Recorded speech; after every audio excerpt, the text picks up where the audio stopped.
Hi everybody, today's video is going to be about how to write an essay. How do we write an essay? Okay, so this is something that a lot of people have to do. A lot of kids have to do starting from grade 8. And this is something that a lot of kids and older people have to do when they enter college, university, high school, whatever. Um, so you're going to be asked at some point to write an essay. The most common type of essay that you're going to be asked to write is a persuasive paper. Now, what's a persuasive paper? Well, a persuasive paper is, as it says in the name, intended to persuade your audience. Okay, so if you're trying to persuade your audience of something, you're trying to write something that's going to convince them that your point of view is correct. You have to convince your audience. So that actually forms the first criteria of a persuasive paper. If you've written a persuasive essay and you can see that at the end of it, you're not convinced, uh, or like your friend reads it and they're like, I'm still not convinced of your argument, you've got work to do. There's room for improvement, right? So persuasive paper, the first criteria is convince your reader. How do you convince your reader? You have to provide facts. You have to provide facts, opinions, but you have to say things that are basically going to compel a person that um, your point of view is correct. So yeah, you're writing a persuasive essay. Now, whether in high school, in college, um, not so much in university. In university, you're allowed to write longer papers, but definitely in high school, your standard paper has 3 arguments in it. Okay. Now, what's an argument? An argument is basically your point, right? This is your broader point. Now, the way that a high school paper is structured, you have your main point, and um, then you have your arguments, which are your sub points, and that's it. You have your like it's like a you can imagine it as a sort of hierarchy. You have your main point here, and then it splits down, and you have sub points. But okay, that's kind of conceptual. That's kind of conceptual. Let's see if we can be more specific here. Let's say you want to argue that eating McDonald's sandwiches is actually pretty healthy for you. Let's say let's say you're arguing for the fact that a McDonald's diet. Let's do it like this. Eating a McDonald's diet is good for us, for a regular human being. It's healthy. To be more specific, it's healthy for a regular human being. That becomes the main point that you're trying to argue. That becomes your main point or thesis, right? That's the thing that you're going to argue throughout the entire paper. That's your main point.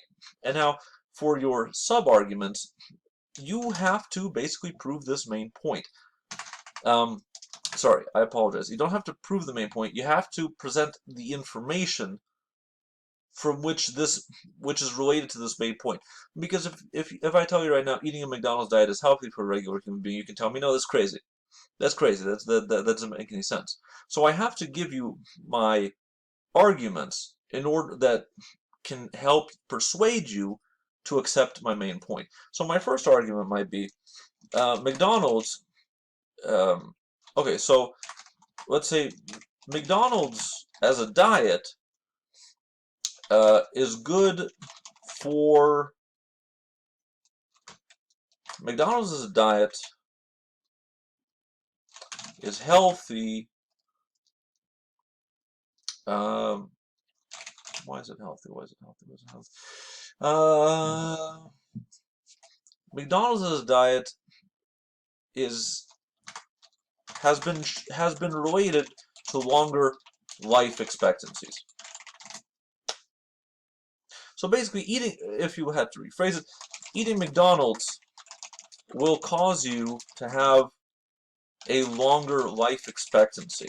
Or that's a stupid way to phrase it because you can't determine causality.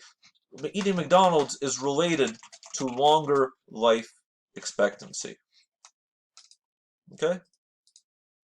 So, let that be the first argument. Okay? So, we say eating McDonald's is related to longer life expectancy. That's the first reason it's healthy. Um, McDonald's food is actually considered health food, which is and is often how do I phrase this? McDonald's food is actually considered health food and is often uh,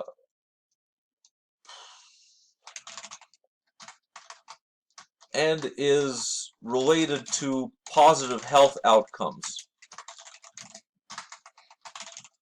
in people.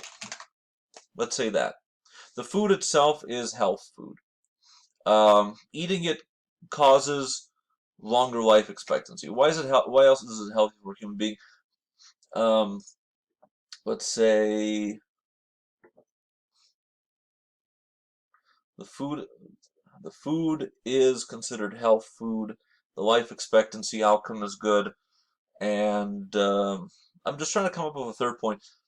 It's hard for me to come up with it, but let's say I know this isn't great, but McDonald's food is portioned in such a way as to McDonald's food is portioned in such a way reduce uh, as to reduce obesity and its associated health outcomes. Now, this is a completely kind of crazy out there point of view, right? But it doesn't matter because the main point is here, and here are the arguments that I'm setting up to prove which should support this main point. Now, after you have your arguments, you have to ask, how do you argue a point? How do you prove your point? Well, in your standard, so can't say there's a lot of different ways to prove a point, but um, there are different ways to prove a point. So you can use statistics. You can use expert evidence. You can use, basic reasoning. You can use, sorry, forget that last one. You can use statistics. You can use expert evidence. You can use research data. You can use anecdotal evidence, quotations from some authoritative source, which is basically the same as expert evidence. Basically, there's a lot of different ways to prove your point. So you have to take one of these proofs and you have to include it into your paragraph. Now, how many proofs do you need? Basically, per paragraph, you need 2 or 3. That's your standard high school paper. You need 2 or 3 proofs to support your point. And now, if you just have a paragraph that says, for example, let's say this is your first argument. Eating McDonald's is related to longer life expectancy, and you start your paragraph with 3 out of 4. A study found that 3 out of 4. A study found that 300 participants in a pool of 500 people who had eaten McDonald's tested better on health had a longer life expectancy compared to a control group. Okay, this is stupid. A study found that 500 people who had eaten a McDonald's diet had a longer life expectancy compared to a control group that hadn't. If you just present it like that, you present your study evidence as your proof, that's fine, but you have to give it a little bit of context. So if you have 2 or 3 proofs, each proof should be buffered with some context. Context is researchers at the University of Glasgow completed a study about the life expectancy requirements about the life expectancy about completed a study about life expectancy of someone who ate McDonald's in 2010. And then the study found, here's your context. Now, now your reader understands what they're about to read. It kind of makes it flow a little bit. So each proof should be buffered with some context before it. But also, this isn't ready yet because you're trying to make sure that your reader understands how this relates to your point. So each proof should be buffered with some context before it and some analysis after it. So the study found that 500 people who had eaten McDonald's diet had a longer life expectancy compared to a control group that hadn't. This study supports the idea that a long-term McDonald's diet is related to to positive results in terms of life expectancy. Okay, this might even be a little bit redundant, but you have to say something that will tell your reader that, I don't know, like it's tricky. In some cases, the proof speaks for itself. In some pieces, you have to add a little bit of analysis. I guess this is up to the student's discretion.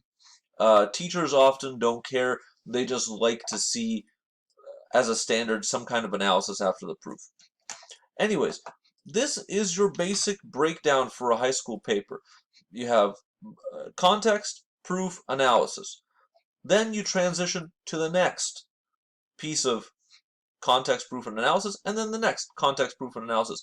You do this 2 or 3 times, and this is like your basic building block of a paragraph.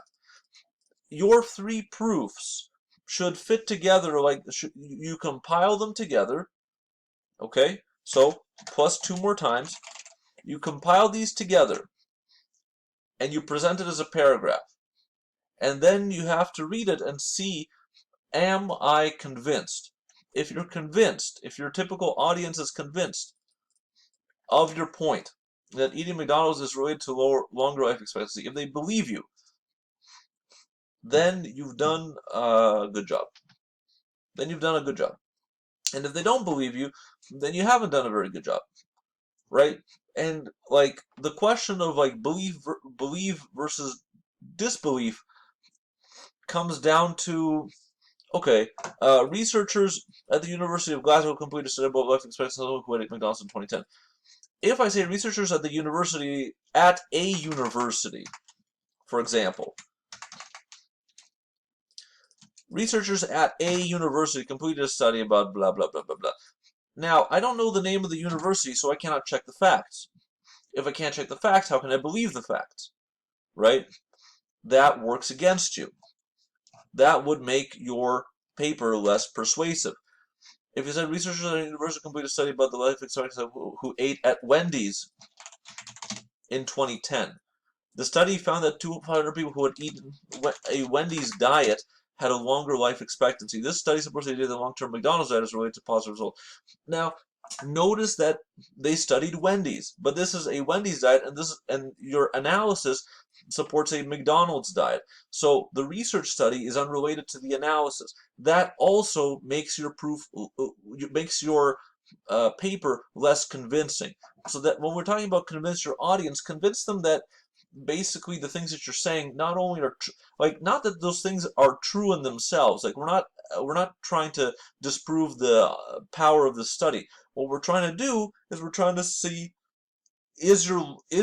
convince your audience by showing them good reasoning. Basically, the question is, can you convince your audience with good reasoning? If you're on, because this takes away from credibility, and this takes away from relevance. So that's the kind of thing that you're looking for. Once you have your 3 main arguments, if those main arguments should support your thesis, and your conclusion is just a restatement of your thesis. It's just kind of like a little wrap up. This is what I have talked about, and these are my beliefs. The end, right?